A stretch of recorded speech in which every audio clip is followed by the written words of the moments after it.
Hey everybody, welcome back to another tips and tricks video. This is about binding, and if you're like me, you build a guitar, you always end up with a little bit of binding left over, and you may have pieces. I keep them all in a drawer of all the different styles and thicknesses and lengths that I have usually left over. And once in a while, when binding, we'll say a neck or even a guitar body, you may screw up and you need to replace a section, and you may not have a piece long enough for what you need, but you may have two pieces, and I'm going to show you how to splice them together and make one piece out of it. Almost seamless, if not seamless looking. So let's go down to the bench and I'll show you how to do it.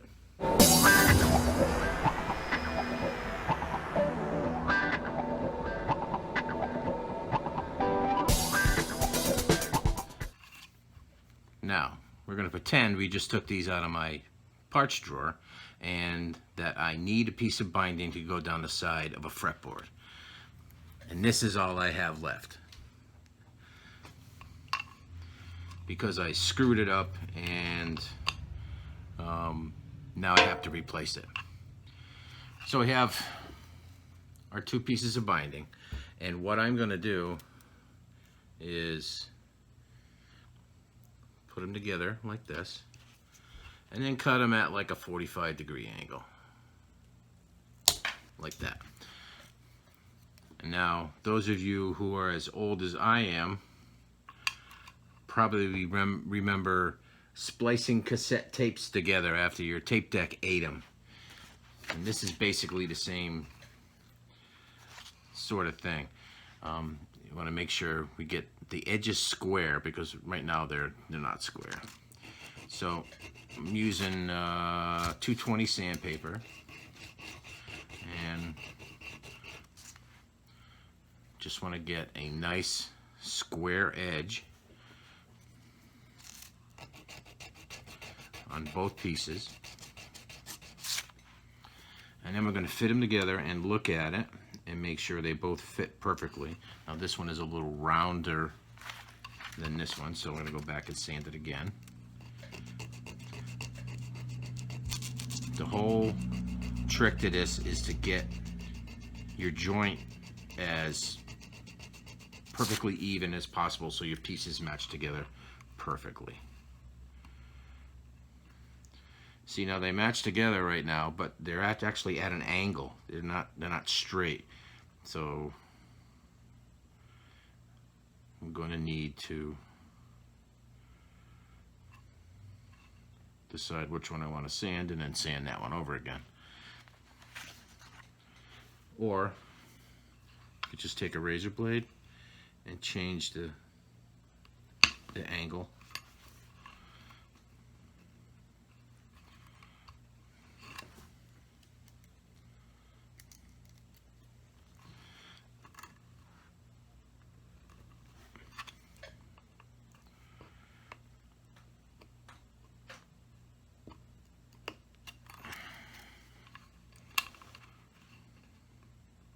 Okay, now they're both at the same angle.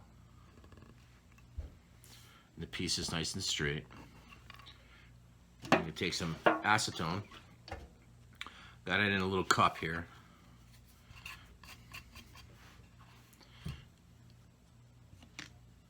And just going to take the two edges that you want to adhere to each other and just dunk them in your acetone for a couple of seconds, and then pull them out.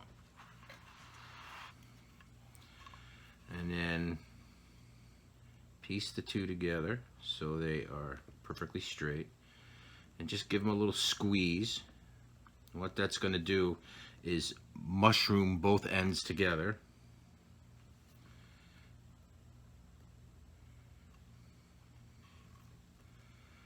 Just hold it there for a second.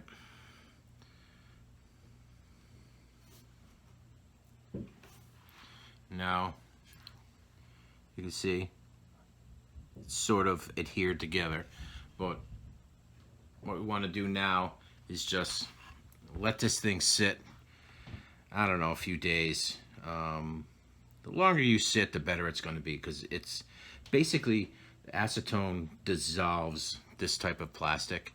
So once you use this as an adhesive, it's melting the plastic together as if it was back to being one piece. Now here's a piece of binding that I did last week, and let's see if you can see.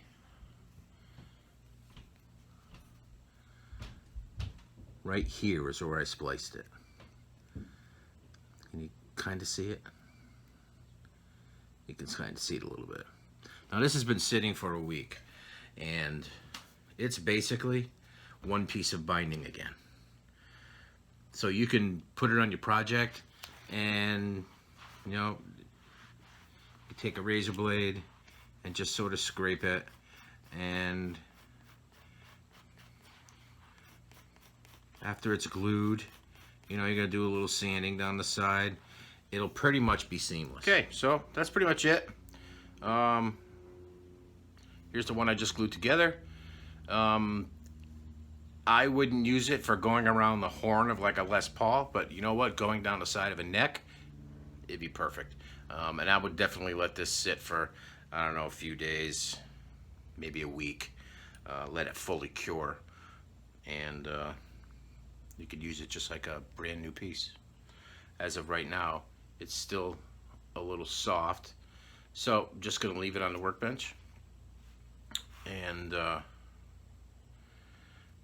we'll look back at it later. Actually, I'm looking at this piece right here, and not only is it spliced together where I just cut it and spliced it, which is right here, if you can see, it's also spliced right here. So I spliced it together at some other point down the line, which I didn't even notice till now. So anyway, that's it for this one. You guys behave yourself, and we'll see you in the next video. Peace.